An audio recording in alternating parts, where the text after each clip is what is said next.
আসসালামু আলাইকুম ভিউয়ার্স। আমি দেখতেছেন আমাদের ধারে থেকে বাঁশ কাটলাম। বাঁশ কেটে বাঁশগুলা টাইনা বাই করতেছি। এগুলা আমরা টুকরা করে নিয়ে ওই ভুট্টা গাছ রাখবো। এগুলার বাঁশের ফাঁকে টাইনা বাই করতেছি।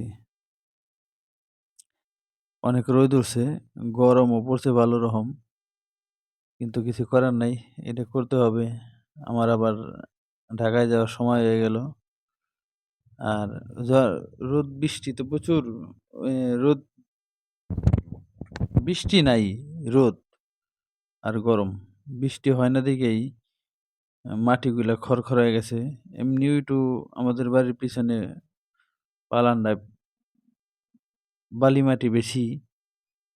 তো বাঁশগুলা পরিষ্কার কইরা আগে কাইটা লই, তারপরে এগুলা টুকরা, টুকরা করব। কঞ্চিগুলা ছাড়তাছি। গরমে তো অস্থির, খুবই গরম পড়ছে। এমনি দাঁড়িয়ে রইছে রোদের মধ্যে। ওরেও বারবার বললাম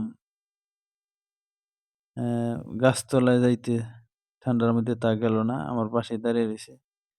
আমি যখন বাড়িতে থাকি এমিন আমার পাশাপাশিই থাকে। যায় না কোনো জায়গায়, আমার পাশেই থাকে। যা বলি তাই শোনে। ছেলে হিসেবে অনেক ভালোই। আমি বাঁশ কাটতাছি। কিন্তু আমাদের ক্যামেরাম্যান তো ঐরকম না যে কিভাবে ধরতে হবে ক্যামেরা। তাই ওই বাঁশ কাটাটা আপনাদের দেখাইতে পারলাম না। একটা কাটা হইছে, কিন্তু দায় বেশি ধার নাই তো এর কারণে ওই বাঁশ ফাইটা যায়। কাটা এক ২ টা টুকরা করা হইলো। আর আবার আরো ২ টা টুকরা করতে হবে। মাথাটা লাগবো না, কিন্তু ৪ টা টুকরা লাগবো। আমি নিজে শাফল নিয়ে আসছে। একটার বাঁশ আরেকটা বাঁশ টুকরা করতেছি। করার পরে আরেকটা থাকবে। মাথা লাগবো না, মাথা আমরা নিব না। শুধু বাঁশের ৪ টা টুকরাই নিব। বাঁশের ৪ টা টুকরাই নিব। আর মাথাটা লাগবে না। মাথা এখানেই থাকবে।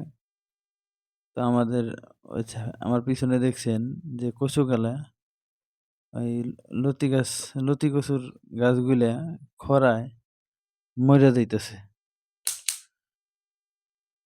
বৃষ্টি বদল নাই, শুধু রোদ আর রোদ। বাঁশগুলাকে থুবে এমন শাবল নিছে। ছোট পোলাপান শাবলটা নিতে মানা করলাম, তারপরেও শাবলটা নিল। বাঁশ কটা লইয়া যাই টানে নিয়ে রাখতে হইব। তো পরবর্তী এটি দিয়া ভুট্টা গাছ রাখতে হইব। সবাই ভালো থাকবেন। আল্লাহ হাফেজ।